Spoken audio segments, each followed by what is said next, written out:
Air travel has become an integral part of our everyday lives, connecting the people on our planet. For some years now, competition among airlines has been increasing. Competition in which modern super airliners play an important role.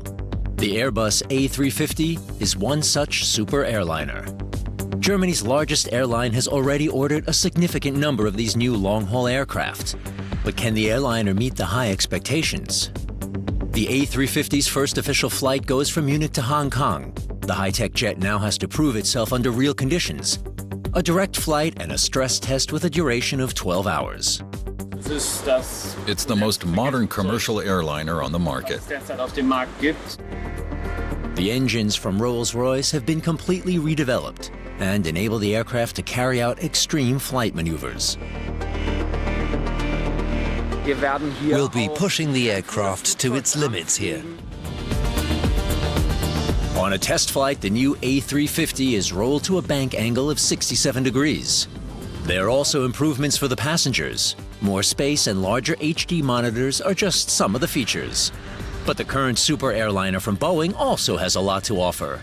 New, larger windows and a completely new lighting concept for passengers on the 787 Dreamliner.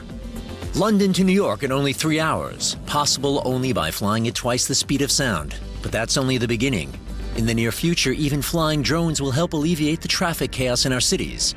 And developers are looking even further into the future with their concept plane. The concept plane is an example of what the future could look like. This future, we will build it together. The super airliners for the new millennium are ready to hit the skies. The Airbus factory in Hamburg. The city on the River Elbe is the third largest construction location for civil aircraft in the world. Around 12,000 people work here in development, design, and final assembly. Besides other aircraft, 2 super airliners are being produced on the 19-square-kilometer site. The biggest passenger aircraft in the world, the A380, and the new long-haul jet, the A350. There was even a new assembly hall built especially for their manufacture. Here, the mechanical and electrical systems are installed for 2 fuselage sections. For the forward section, which starts behind the cockpit, and the rear section behind the wings. At first sight, the individual fuselage sections all look the same, distinguished only by their different production numbers. Everything runs according to a fixed assembly schedule, which begins with delivery of the front fuselage section. The staff here refer to this as the barrel, in which they gradually install the various systems. That is now much faster than in the old assembly hall thanks to the new construction method. For the fuselage and wing structures, more carbon fiber composites are used than in any other commercial airliner. After only 12 days, one fuselage section leaves the Hamburg works and is flown to Toulouse by the Beluga transporter. This production speed, however, is only possible by using the assembly method known as module integration. That's a very special assembly method here in aircraft construction. The A350 is currently the only program carrying out installation this way in the entire Airbus group. In these frames, cables are laid, air conditioning ducts mounted, and small control devices installed. The benefit is that there's no more overhead work, as the modules are only installed in the cabin ceiling at a later stage, a great relief for the technicians. However, everything is still installed by hand. The cables are bundled into so-called race bases and then ducted before these race bases are also installed into the modules. Each individual line is then checked once again by technicians before being installed in the barrel. If everything is okay, green labels are attached with the letters GTI printed on them. GTI stands for Ground Test Instruction, and there's a precise definition for the way we have to check our contact resistances and the rest of the electrical equipment. Electrical resistance is measured at various points with the help of a measuring device. This resistance measurement is extremely important for safety during flight operations. If the contact resistance or general resistance is too high, or the currents flowing over them get too high, as in a lightning strike, it would lead to a lot of heat developing here, and that's definitely not something we would want in an aircraft. Once the module has been assembled, it's carefully transported by crane to the A350 fuselage. The time saved by this new assembly method is enormous. The manufacturer now delivers more aircraft than ever before. A350 production alone now sees 10 aircraft completed every month. This is also due to the passenger cabin being assembled parallel to the fuselage, wings, and tailplane. Now the retaining bolts are removed and the module is slowly edged towards the fuselage. There are currently 3 versions of the aircraft available. Here, the middle version, the A350 XWB-900, is being built for Lufthansa. The module is slid into the fuselage on a rail. Nothing must go wrong now. The slightest error could bring the entire production to a standstill. The technicians are all highly focused because, after all, the safety of future passengers depends on this. Minor deviations in the height of the module are corrected using adjusting screws. Hundreds of cable harnesses are still hanging down from the module ceiling. They will soon all be laid individually by hand. While work goes on in the upper section of the cabin, in the lower section everything is finished. We're here in the plane's cargo section, where all kinds of systems are installed that passengers don't get to see. In the rear section, there are the fresh and wastewater tanks. There are 2 freshwater tanks installed here, a larger and a smaller one. The larger tank holds about 800 liters and the smaller one around 600 liters. We allow about 40 liters per passenger. Under this floor paneling is where the A350's oxygen supply is installed. The supply lines are well protected in the middle of the fuselage. Here too is all the cabling for the cargo system. This automatically guides the freight containers into the fuselage and ensures the load is correctly positioned. Here we've installed the cargo loading system. These are the roller conveyors. They consist of different compartments where the luggage or the freight can be loaded onto. And so it arrives at its destination safely without slipping. After 15 years of development, the A350 will now succeed the Airbus A340 as the new super airliner. The way it's produced is also completely new. New materials demand new manufacturing methods. Special bolts are used to connect the fuselage sections. The A350 also has reinforced high-speed wings. They are made of CFRP, a carbon fiber reinforced plastic, making them suitable for higher speeds. The extremely smooth wing surface the CFRP creates results in less air turbulence, which in turn means reduced air resistance and consequently more lift.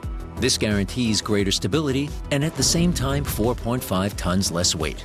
To build these wings, a completely new process is used. Similar to the principle behind a standard 3D printer, the wings are built up layer by layer.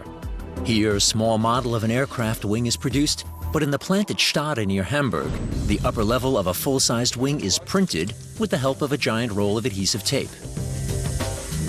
On each of its long sides, there are 12 rotating spools which unroll black strips of CFRP. Large aircraft manufacturers are increasingly using this material to save weight, kerosene, and money. CFRP is stronger and easier to work with than aluminum or other metals. It's also much lighter. In the development of the new super airliner, cooperation with the various airlines is extremely important. It's a continuous process. Based on our experience in daily scheduled operations and close contact with the manufacturers, Airbus, we help to develop new solutions for future aircraft, which can then later be found in our own fleet. All A350 parts manufactured in Hamburg are flown to Toulouse for final assembly. This is where the super transporter Beluga comes into its own. The Beluga is the aircraft manufacturer's backbone. It can carry up to 47 tons of freight, the equivalent of about 10 fully grown elephants. Rolls-Royce MTOC in Dahlewitz-Brandenburg is the location for assembly of the new A350 jet engine, the Trent XWB. The airliner has 2 of them. Dahlewitz is the 3rd largest of Rolls-Royce's production sites. 2 XWB-type jet engines are built here every week. With a diameter of over 3 meters, they are among the largest and most modern jet engines in the world. Here, too, most of the work is carried out by hand. Around 70 highly qualified engineers and technicians work here, putting together thousands of individual pieces like a huge 3D puzzle. After final assembly, the engine is tested thoroughly. Up to 40 different tests can be carried out in this 7,000 square meter facility. Only when all of them have been completed successfully is the engine transported to the Airbus factory in Toulouse.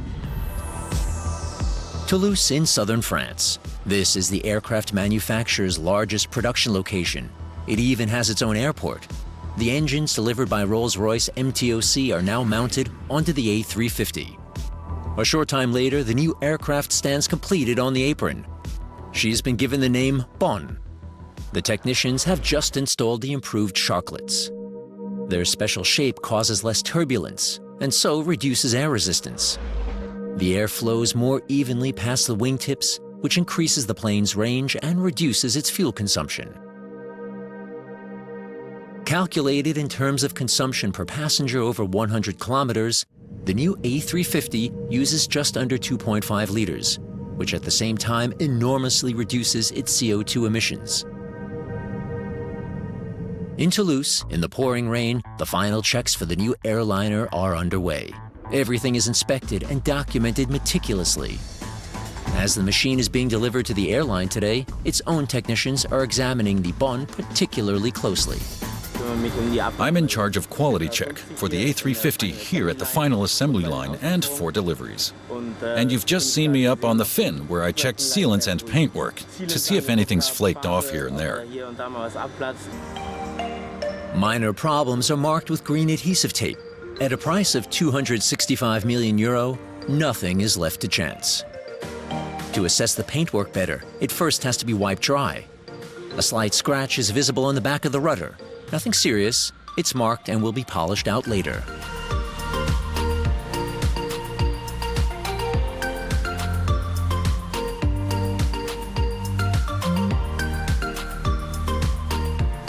Meanwhile, in the nose cone, the plane's radar system is being checked.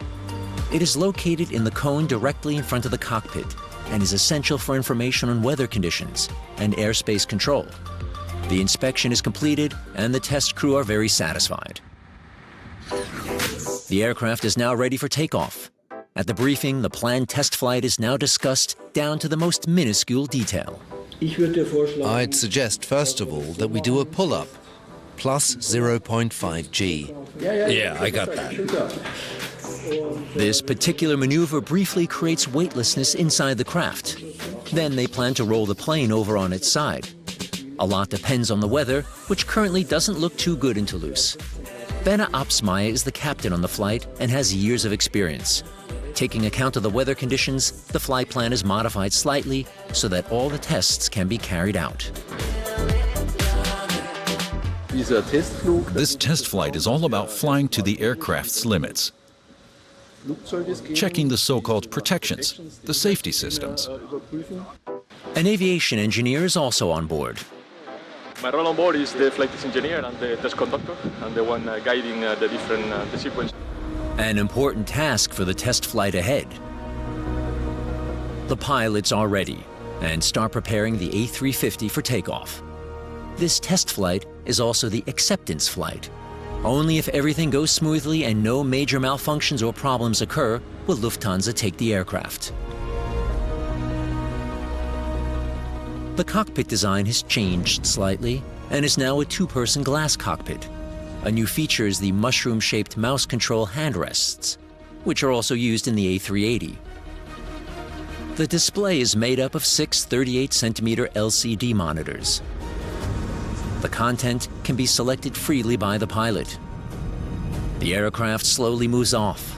Everything looks good, and the pilot gives the order for takeoff.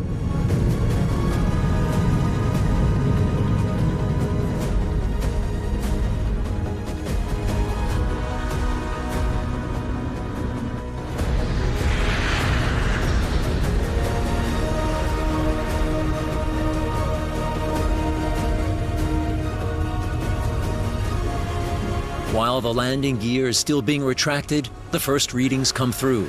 engine performance, speed, and cabin pressure are all within the normal parameters.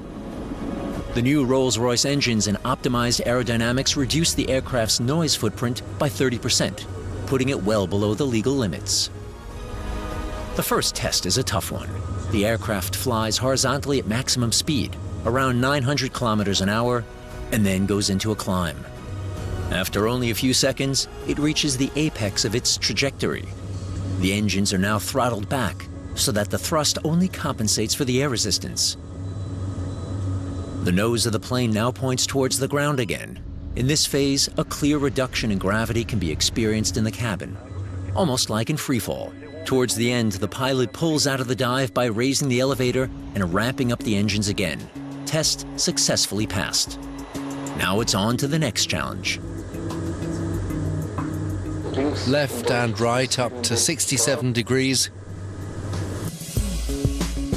The aircraft is now going to be rolled to a bank angle of 67 degrees. This places extreme pressure on the wings and is therefore a good test of their stability. As soon as the 67 degrees have been reached, the pilot lets go of the joystick and the plane rolls back automatically to a 30% bank angle. Always a thrilling experience, even for the testers. These are, of course, tests that passengers in normal service will never experience. But they give us the certainty that all protections are responding and working properly. Protections. These are the safety systems that intervene automatically in emergencies. Precisely such a system is responding now and wants to initiate descent.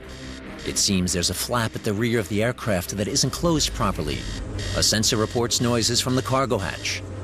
If this is confirmed, the test flight must be aborted immediately. Suddenly, the cockpit is full of technicians. Data readings are taken and compared. Measurements show that in the rear baggage compartment, air pressure is fortunately stable. There's a minor issue with the AFT cargo door making a bit of noise. That needs to be sorted out. Otherwise, completely satisfied. The test flight can continue. We've done quite well so far. We'll just do one more so-called block at an altitude of about 3 kilometers, and then we'll head back to Toulouse. This final block simulates pressure loss in the cabin.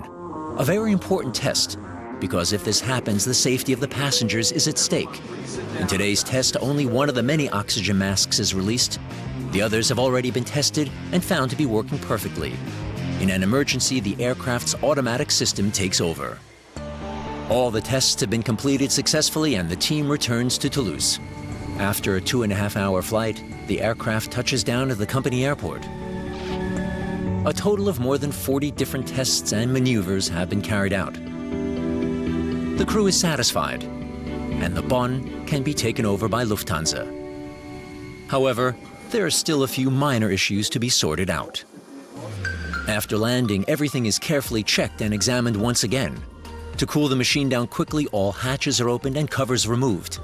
Time for the test crew to evaluate the data and make a final assessment. There's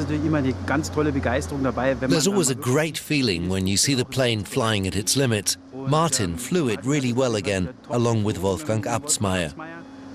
It's quite frightening when you're at an angle of 67 degrees and you can see France flying by down below. That's what makes for really excellent flying with this aircraft.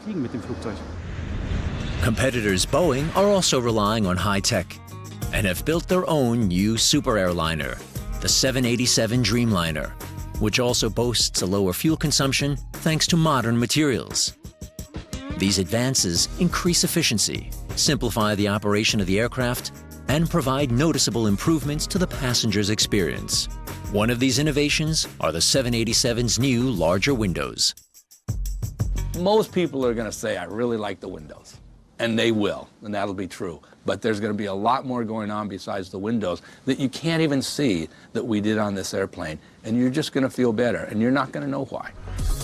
At Boeing, too, all aircraft are thoroughly checked and examined before they are delivered. The 787 has enhanced stall protection.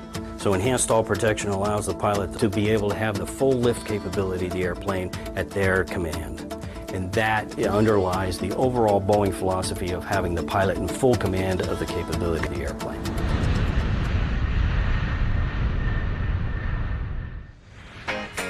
Munich Airport.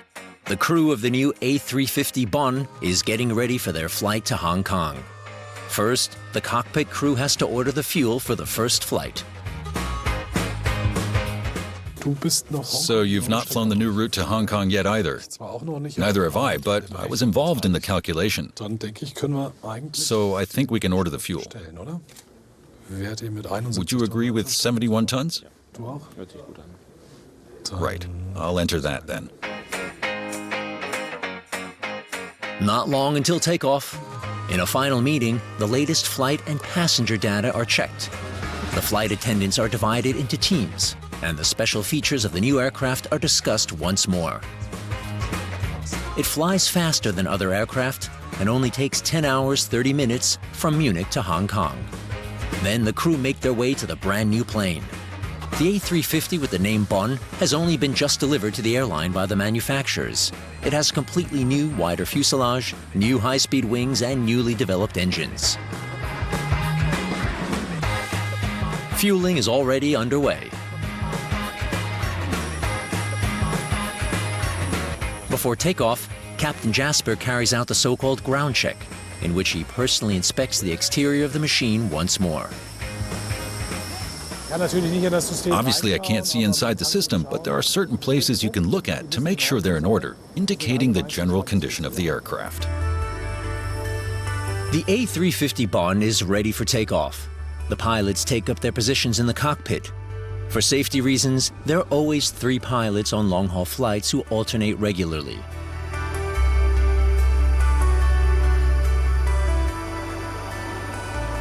The final provisions are stowed away in the cabin. It's all brand new on this aircraft. You notice that as soon as you come on board, everything smells new. We're very proud that it's the staff based in Munich who are the first to fly on this plane. And now the first passengers also come on board. The flight attendants have to deal with a completely new system. Though it's all been practiced in advance, things are often different in reality. Some things are not where they should be, but in general, everyone is satisfied. It's definitely very pleasant. There's more space. Of course, it's a change from the A340, because there are 2 galleys here now. At least there are in the new business class. The caterer has meanwhile delivered the food, and the cockpit crew is ready for takeoff. The passengers are on board, we're excited, the doors are closed, we're taxiing, and I'm really looking forward to our flight to Hong Kong. With 325 passengers on board, the Bonn taxis to runway and sets off from Munich to Hong Kong. On her first regular flight, she will cover some 9,000 kilometers without a stopover. Speed has always fascinated people. Ever faster cars and high-speed trains seem to make distances shrink. In commercial aviation, too, things are happening. Boom Industries is building an aircraft to fly from Munich to Hong Kong in just 4 hours. To accomplish our goal of affordable supersonic travel, we challenged our engineering team to create a design at least 30% more efficient than Concorde. Concorde was the world's first supersonic passenger airliner. It went into service in 1976, covering the Paris to New York route in less than 3 hours. After an Air France Concorde crashed in July 2000, the service was discontinued. For the first time since the Concorde, supersonic passenger flights could soon be in the skies again. The U.S. company Boom believes new materials are the key to achieving this. Carbon fiber composites allow us to realize the aerodynamic design with a strong, lightweight structure.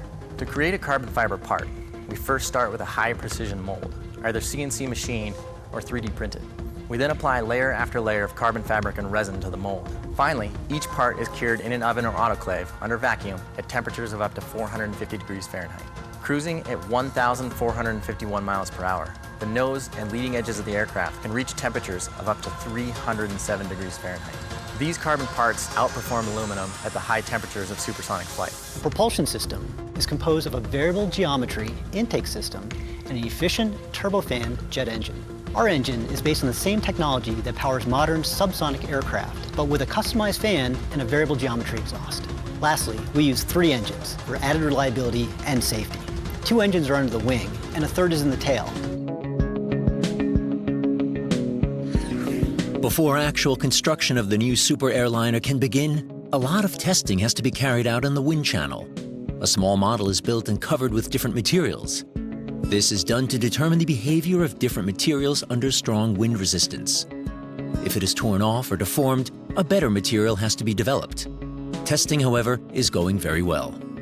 With a flying time of only 3 hours from London to New York, the engineers decided against seats with recliner function, preferring instead modern communications technology ideal for business travelers. On its maiden flight to Hong Kong, the A350 isn't quite as fast, flying through the night at 950 kilometers per hour. We're here in the larger central galley. The A350 has a few new improvements which other airliners don't have. There's a refrigerator where passengers can help themselves. We have a few environmental innovations for disposing of leftover food and drinks. And we also have a self-service area to make sure our guests are always provided for. The air on board is also much better, a luxury that all classes benefit from. This makes the cabin pressure feel lower, and as this is a long-haul aircraft, it contributes to making the journey in the A350 feel more relaxing. There have been a few changes to the seats, too. They are wider and more comfortable throughout the entire aircraft. Even in the economy class, new standards of seating comfort now apply. The high-quality mounts and brackets here lead to significantly less vibration in the seats themselves. We're in economy class today. This would have been a business class only a few years ago. If you look at the seat, we have 18.5-inch wide seats, better than any other aircraft flying in the skies today. 17-inch seats have been standard in many aircraft up to now. That's a little more than 43 centimeters. The 17-inch seat is the seat that prevents you from movement. It prevents you from getting comfortable during that flight. Our industry is changing, and the needs of passengers are changing as well. A study has shown that the sleep phase for people in 18-inch seats is much longer and more intensive than in 17-inch seats. As the research has shown, 1 inch makes all the difference. Onboard comfort has also improved for the A350 crew. They now have a proper sleeping cabin for up to 6 people. And this is the so-called purser bed for me and my purser colleagues. That's because it's closest to our interphone. And the purser is the one in charge of communication, who has to make the phone calls. And this way you can make your own little comfort zone. Another super airliner is the Boeing 777. Like the A350, it's used by all the leading airlines. The cabin equipment is modular and can be converted as required. In the 777, wider seats and improved cabin air are important features. Many countries have meanwhile placed orders for a special version of the Boeing 777. Among them, Germany's largest airline too. As a freighter, the 777 can really show off its capabilities. In this class, hardly any other plane can touch it. It's one of the most efficient aircraft in the freight sector, the non-plus-ultra in terms of what money can currently buy on the market. The 777 has a revolutionary new loading system, with which freight containers are loaded on the aircraft by a lifting platform in a specified order. Each container weighs as much as a small car. The heavy containers are first transported to the upper deck of the hold by a sophisticated elevator system and then distributed evenly across its entire area. The procedure continues on the middle deck. Only at the end of the operation is the lower deck filled. Behind the cockpit, there's a small kitchen through which the crew members can access the hold. Captain Frank Lumnitzer checks the cargo. There's not a lot of space left for him to get through.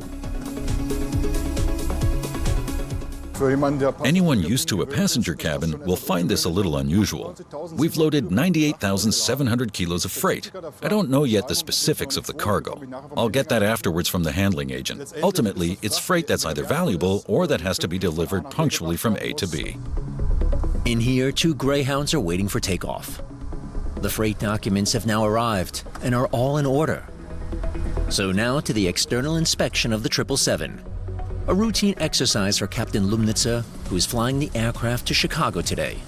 Our technicians have prepared the aircraft, and it's now down to me as captain to get my own impression of the condition of the aircraft. Boeing 777s are equipped with the most powerful engines available in commercial aviation. They have a diameter of well over 3.5 meters and generate thrust of over 110,000 pounds. What makes this Pratt & Whitney engine so outstanding is a special kind of air compression. Air is continuously compressed over a number of individual compressors, also known as fans, before it's mixed with kerosene. This mixture is ignited and drives the turbine. The turbine exhaust then provides additional thrust and turns this engine into a super engine. The Boeing 777 is now ready for departure. So, it's time to go. We're off to Chicago, and we want to be punctual. With a range of 11,000 kilometers, the 777 operates a network of almost 300 destinations from Frankfurt. Back on board the A350, Hong Kong is already drawing much closer. The Bonn is just crossing the foothills of the Himalayas. Below us, the 6-kilometer-high Tibetan plateau, but the aircraft is running well, the systems are working excellently, and the fuel calculation we made in Munich seems to be working out. We'll have enough reserves when we get to Hong Kong. All the other parameters are also keeping the pilots in a good mood. This is the most modern commercial aircraft currently on the market, and you can really see that too. When I compare it with all the other models I've flown so far, like the A340 or the A330, this is a completely new generation, with a cockpit very similar to the A380. That's due, amongst other things, to the mouse control and freely assignable monitors. The automatic height control for both aircraft is in the middle of the control unit. There's also a kind of tablet on each side of the cockpit on which the pilots can look at map material. The aircraft now begins its descent. The map of Hong Kong Airport has been loaded to prepare for this. As expected, the aircraft held up very well and flew reliably. We're now on our approach and will soon have completed 10.5 hours of flying. And of course, I'm looking forward to the landing and our stay in Hong Kong. But unfortunately, the A350 has to take a slight diversion. The airspace over Hong Kong is so crowded that the aircraft has to circle amidst the clouds. Time for the pilot to switch to manual control. In the clouds, visibility is down to 0 and the pilot has to rely blindly on his instruments. Suddenly, the cloud cover breaks. That's central there, the center of Hong Kong. And on the other side, that's Kowloon. Finally, the tower gives landing clearance. The airport lies on one of Hong Kong's many islands. In the cockpit, complete concentration. 7, 60, 50, 40, 30, 20, retard, retard, retard. With retard, the aircraft tells the pilots to reduce speed and activate the brakes. Everything went well. Hong Kong International Airport lies on an island and is almost completely surrounded by water. That's why the approach poses no problems. The A350 was my first flight to Hong Kong. It worked out quite well. We had to fly a bit of a zigzag. We don't know why exactly, but never mind. We're here now. A bit late because we had to wait in Munich, but it all worked well. While the crew looks forward to a well-deserved rest, the pulsating life of this great metropolis awaits the passengers. Over 7 million people live here. The densely populated city center has an important port, and the skyscrapers in the financial center shape the skyline of this great Asian city. A huge festival celebrating the national holiday takes place here every year on October 1st. Right near the airport is the base of LSG Sky Chefs. The catering business is a Lufthansa subsidiary and the second largest supplier of onboard catering services with a worldwide market share of 20%. In 2017, the 35,000 employees produced around 696 million meals, achieving a turnover of 3.2 billion euro. The LSG Hong Kong warehouse has absolutely everything. Here, the catering for the return flight of the A350 Bonn is being prepared. The trolleys are still empty and have to be filled up with glasses, drinks, and snacks. The packing list from Lufthansa, and then we will follow the part number here indicated, and we will pack according to all the items here and also the quantity. Every day, cutlery for over 10,000 passengers has to be cleaned and packaged, all by hand.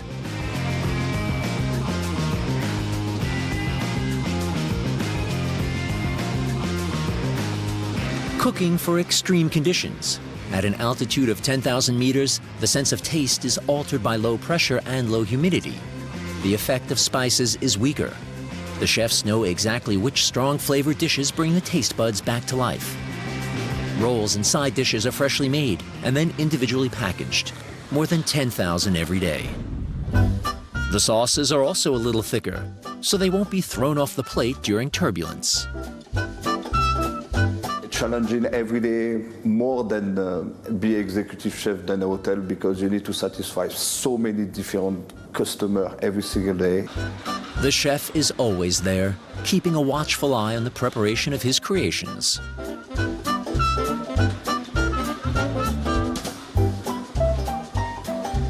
I can cook everything alone for airline, all right? So I have a team. But I need to make sure to bring what I want and my vision of the food I have for the customer. They can produce exactly the same.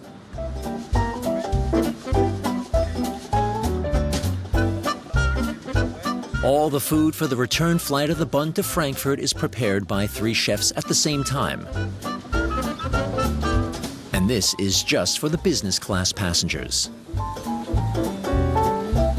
The only way to prove yourself and to make your staff trust you is to cook, to show them your value, and to show them, like, when you say something, you know what you talk about it.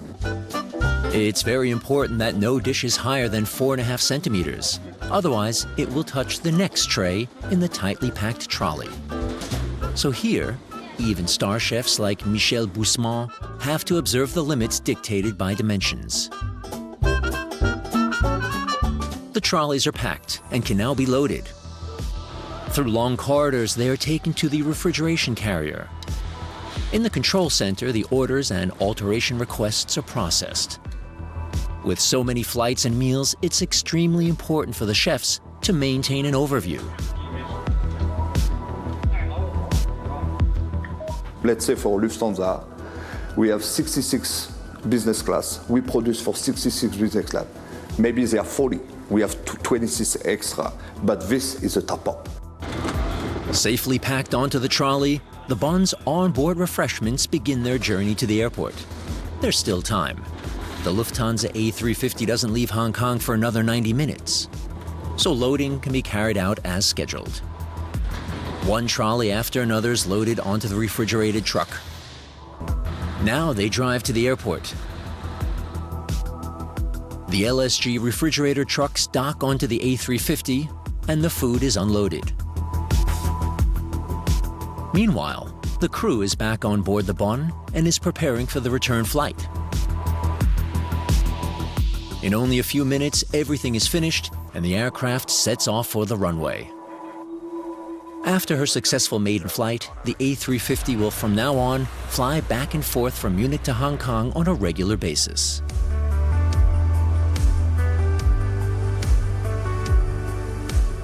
Demand for modern airliners is growing. China, in particular, is ordering various aircraft models in increasing numbers. In fact, the People's Republic has only recently taken delivery of its 50th A330. This development has prompted the manufacturers to further optimize production. First of all, we continue the ramp-up of the A350 to be ready to deliver on our commitments in 2019, which is 60 aircraft a month. Another very important subject is the future of mobility. Aircraft manufacturers want to test new concepts for improving short-distance travel.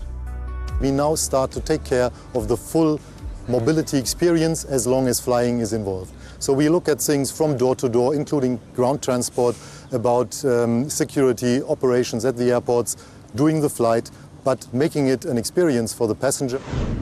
One ambitious project is the Vahana air taxi, which developers see as a way of rising above urban traffic chaos in future. Using an app, passengers call the air taxi and have it fly them to their destinations. It's being developed by our colleagues in Silicon Valley, Vahana, which is a tilt-wing, single-person urban air mobility vehicle. Vahana is 5.7 meters long and 6.2 meters wide. Its takeoff weight is only 745 kilograms, and most importantly, it flies autonomously, without a pilot. Obstacles such as birds or other drones are evaded automatically. The pop-up concept is pursuing a different principle. It's actually quite simple. On the ground, the pop-up drives like a normal vehicle, but for longer journeys, a huge quadrocopter comes along and docks onto the vehicle. When the pop-up reaches its destination, the journey can be continued by road. And the best thing is that the passengers need neither a pilot's nor a driver's license. The electric ground aerial vehicle travels fully automatically. A commitment of Airbus to look at the future, work on the future, and take the challenge of the tough commitments the aviation industry has taken for sustainable growth. Frankfurt Airport. This is another super airliner, the A380. Today's flight to Texas is something special because on board the workshop for the future Flying Lab is being held. Flying Lab is our open innovation platform for bringing digitalization closer to people. It's an opportunity for our guests to experience live on board what the future of aviation will be like and how flying will change in the future in terms of concepts and approach. Today will be about presenting new uniforms and partly about new seats too. On flight LH440, that will be going on in every class, whether economy or business class. The gigantic jet is ideal for this project, as it has plenty of space for a mobile studio. After takeoff, the mobile studio is set up in record time, and after a few minutes, the workshop starts. The presenters introduce the latest visions for the future, and the passengers can watch the presentations live on their smartphones and tablets. The almost 11 hours of flying time can also be used for extensive tests of future technical products, an opportunity for passengers to take an exclusive look at some new ideas.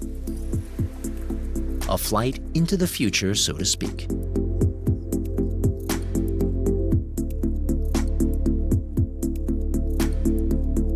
This newly developed seat, the so-called Smart Chair, is something really special. The aircraft seat of the future can be heated, ergonomically adjusted, and contains an integrated cushion with individual settings.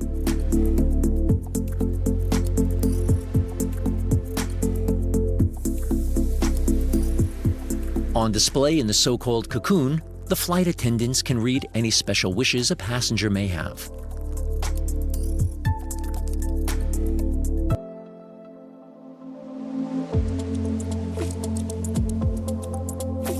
When lowered, the cocoon greatly enhances passenger privacy.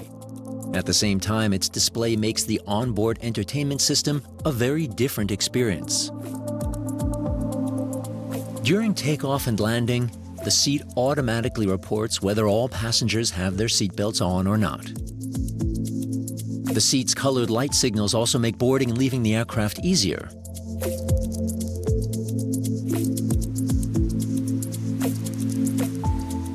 Basically, it's about technology, it's about research and technology, it's about investing in innovation, and it's about people.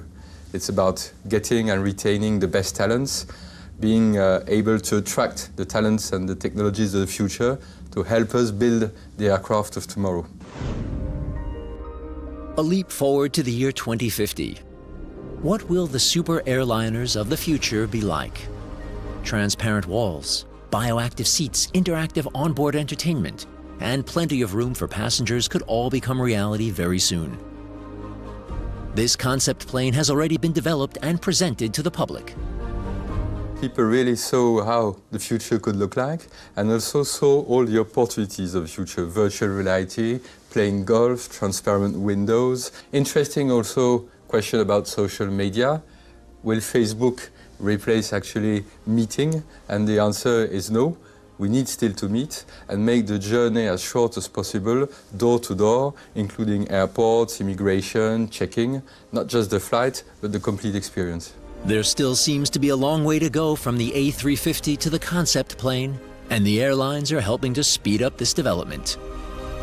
It's a continuous process based on our experience in daily scheduled operations and close contact with the manufacturers. We help to develop new solutions for future aircraft, which can then later be found in our own fleet.